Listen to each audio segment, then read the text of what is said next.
Hello students, today we will discuss meaning of classification. आज हम वर्गीकरण का अर्थ डिस्कस करेंगे।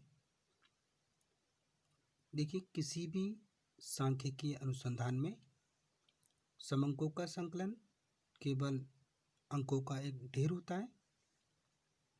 ये ढेर स्वाभाविक रूप से अव्यवस्थित, अस्पष्ट और असंगठित होता है। संकलित समंकों को सरल एवं समझने योग्य बनाने की दृष्टि से ये आवश्यक हो जाता है कि उन्हें किसी निश्चित और तर्कपूर्ण आधार पर अरेंज किया जाए और ये अरेंजमेंट ही वर्गीकरण या सारणीकरण कहलाता है। अब यहाँ पे हम डेफिनेशन देखेंगे। Classification and arranged facts speak themselves. Unarranged, they are dead as mutton, according to J.R. Hicks. J.R. Hicks ने लिखा है कि वर्गीकृत एवं क्रमबद्ध तथ्य स्वयं बोलते हैं, जबकि अव्यवस्थित मतलब जो अनअरेंज्ड होते हैं, जबकि अव्यवस्थित रूप में वे मांस की तरह केवल मृत होते हैं, डेड एज अ मटन। तो इस प्रकार हम कह सकते हैं वर्गीकरण वह प्रक्रिया है जिसमें एकत्रित समंकों को उनकी विभिन्न विशेषताओं के आधार पर अलग अलग ग्रुप में, अलग अलग कैटेगरी में, अलग अलग सब कैटेगरी में क्रमबद्ध किया जाता है। ऐसे ही सैक्रेट्स ने इसको डिफाइन किया है। वर्गीकरण समंकों को उनकी सामान्य विशेषताओं के आधार पर अलग अलग या क्रम में लेकिन संबंधित भागों से अलग करने की क्रिया को वर्गीकरण बताया है।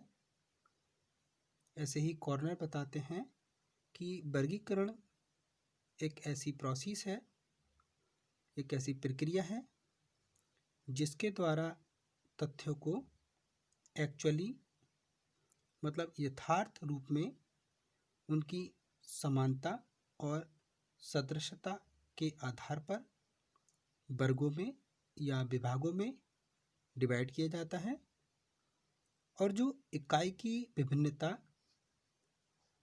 के मध्य गुणों की एकता को व्यक्त करता है।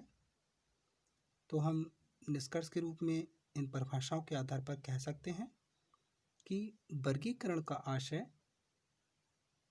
समंकों को विभिन्न वर्गों में क्रमबद्ध और व्यवस्थित करने से है। वर्गों का निर्धारण अनुसंधान की प्रकृति, उसके उद्देश्य और क्षेत्र के आधार पर निर्धारित होता है। यह उल्लेखनीय है कि समंकों के एक ही समूह को विभिन्न आधारों पर वर्गीकृत किया जा सकता है। फॉर एग्जाम्पल, एक महाविद्यालय के विद्यार्थियों की कुल संख्या को हम उनके लिंग के आधार पर, जैसे स्त्री या पुरुष, उनकी लंबाई के आधार पर, उनके धर्म के आधार पर हम अनेक प्रकार से उनको विभाजित कर सकते हैं और उनको हम इस प्रकार से विभाजित भी कर सकते हैं कि वर्गों को भी हम फिर से उपवर्गों में बांटा जा सके। वर्गीकरण में संकलित समंकों को विभिन्न वर्गों में बांट सकते हैं। जैसे जनसंख्या के आंकड़ों में हम साक्षर निरक्षर में बांटते हैं, रोजगार बेरोजगार में बांटते हैं, स्त्री पुरुष में बांटते हैं, ग्रामीण शहरी में बांटते हैं। तो इस प्रकार से विभाजन किया जाता है। वर्गीकरण का आधार समंकों में पाई जाने वाली समानता और सजातीयता होती है, अर्थात एक वर्ग में एक ही प्रकार की विशेषता वाले समंकों को ही रखा जाता है। तो इस प्रकार से इसमें समानता का आधार पाया जाता है, homogeneity as the basis of classification. Actual basis के आधार पर देखें तो वर्गों का निर्माण वास्तविक या काल्पनिक हो सकता है। इसका मतलब ये है कि वर्गों का निर्माण समंकों के प्राकृतिक गुणों के आधार पर हो सकता है और सांख्यिक की स्वेच्छा से किसी काल्पनिक आधार पर भी हो सकता है। इसी प्रकार से यूनिटी इन डाइवर्सिटी, विभिन्नता में एकता। वर्गीकरण इस प्रकार का किया जाता है कि विभिन्नता में एकता दिखाई दे। इसमें आवश्यक शीर्षकों, टोटल्स और सब टोटल्स का यूज़ किया जाता है। अगर हम वर्गीकरण के लाभ की बात करें तो वर्गीकरण का जो मेन पर्पस या इसका प्रॉफिट होता है वो सांख्यिकीय सामग्री को सरल और संक्षिप्त बनाना होता है, जिससे कोई भी उसे आसानी से समझ सके। जैसे मान लीजिए एक कारखाने में 500 श्रमिकों के वेतन के आंकड़े इकट्ठे किए गए हैं, तो हम उनको एक टेबल के रूप में सेट कर सकते हैं। जैसे कि मान लीजिए हमने माना कि 200 से कम जो वेतन मिल रहा है उसमें 20 श्रमिक हो गए, या 200 से 300 के बीच में मिल रहा है तो 140 हो गए, या जिनको 300 से 40 से 400 के बीच में अमाउंट मिल रहा है ऐसे श्रमिक 160 हो गए। तो इस प्रकार से हम एक तरफ वेतन लिख के और दूसरी तरफ श्रमिकों की संख्या लिख के, तो ऐसे करके हम सामग्री को सरल और संक्षिप्त बना सकते हैं। वर्गीकरण की सहायता से सांख्यिक तथ्यों की समानता और असमानता भी प्रकट होती है, क्योंकि इसमें समान गुण वाले समंक एक साथ रखे जाते हैं। जैसे पुरुष एवं स्त्रियां, साक्षर एवं निरक्षर, विवाहित एवं अविवाहित। तो इस प्रकार से यहाँ पे हम अंकों की समानता और असमानता को प्रकट कर सकते हैं। इसके अलावा इसका एक लाभ तथ्यों को तुलनीय बनाना होता है, टू मेक फैक्ट कंपेरेबल। वर्गीकरण से तथ्यों की तुलना करने में काफ़ी हेल्प मिलती है। जैसे कि हमारे पास 3 महाविद्यालय हों और तीनों महाविद्यालय जैसे एक ही शहर के हों। जैसे हम ले लेते हैं एक मेरठ का कॉलेज, एक हमारे मान लीजिए हम अपने चंदोसी का रोटरी कॉलेज लेते हैं, या एक SM कॉलेज लेते हैं।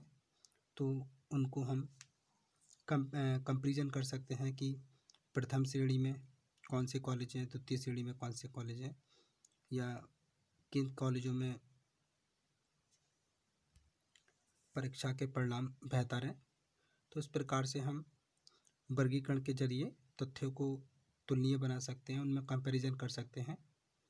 इसी प्रकार से तर्कपूर्ण व्यवस्था कर सकते हैं, क्योंकि वर्गीकरण ही एक ऐसी तर्कपूर्ण व्यवस्था मानी जाती है जिससे आंकड़ों को एक सिस्टमेटिक वे में रखा जा सकता है।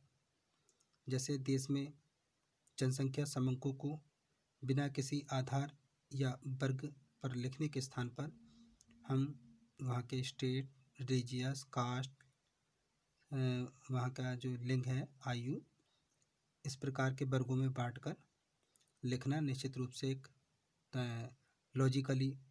लॉजिकल अरेंजमेंट होता है। इसके अलावा सार्डियन का आधार प्रदान करना इसका लाभ होता है। वर्गीकरण से ही जो टैबुलेशन किया जाता है, वास्तव में सार्डियन सांख्यिकीय विश्लेषण का आधार है और वर्गीकरण सार्डियन का आधार है। इस प्रकार हम कह सकते हैं कि वर्गीकरण के उपयुक्त उद्देश्यों एवं कार्यों से ये स्पष्ट होता है कि सांख्यिकीय अनुसंधान की प्रक्रिया में वर्गीकरण का महत्वपूर्ण स्थान है। इनफैक्ट वर्गीकरण के बिना समंकों के सार्डियन प्रस्तुतिकरण और विश्लेषण का कार्य शुरू ही नहीं कर सकते। इसलिए कहा जाता है कि वर्गीकरण एक अनिवार्य महत्वपूर्ण क्रिया है। Classification is a compulsory and important process. लेकिन ये भी ध्यान देने वाली बात है कि वर्गीकरण के अनेक लाभ होते हुए भी इसकी एक लिमिटेशन है, एक सीमा है, और वह लिमिटेशन है समंकों के संक्षिप्तीकरण में कुछ विवरणों का समाप्त हो जाना।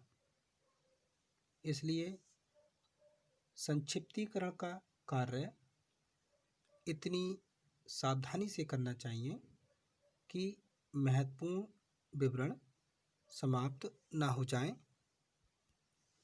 इसलिए सांख्यिकीय सामग्री को सरल एवं संक्षिप्त बनाते समय इस बात का पूरा ध्यान रखें कि कोई भी डाटा समाप्त ना हो जाए, और अंकों की समानता या असमानता को प्रकट करते समय इसमें समानता के गुण एक साथ रखे जाएं। वर्गीकरण से तथ्यों की जो तुलना की जाए वो तुलना इस प्रकार से की जाए कि जो भी हम इसमें समंक ले रहे हैं वो प्रॉपर तुलनात्मक रूप से प्रदर्शित किए जाएं। वर्गीकरण एक तर्कपूर्ण व्यवस्था मानी जाती है जिसमें आंकड़ों को एक व्यवस्थित रूप में रखा जाता है। तो ये भी व्यवस्था इस प्रकार की हो कि इसमें सभी जो भी डेटा है उसका पूर्ण समावेश करते हुए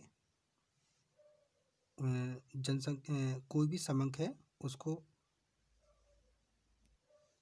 प्रॉपर ग्रुप में बांटकर निश्चित रूप से लिखा जाए। वर्गीकरण सारणियों का भी आधार होता है। तो वास्तव में सारणियन सांख्यिकीय विश्लेषण का आधार होता है और वर्गीकरण सारणियन का आधार होता है। इसलिए वर्गीकरण एक अनिवार्य एवं महत्वपूर्ण क्रिया मानी जाती है। आज की वीडियो के लिए इतना ही। Thank you very much students.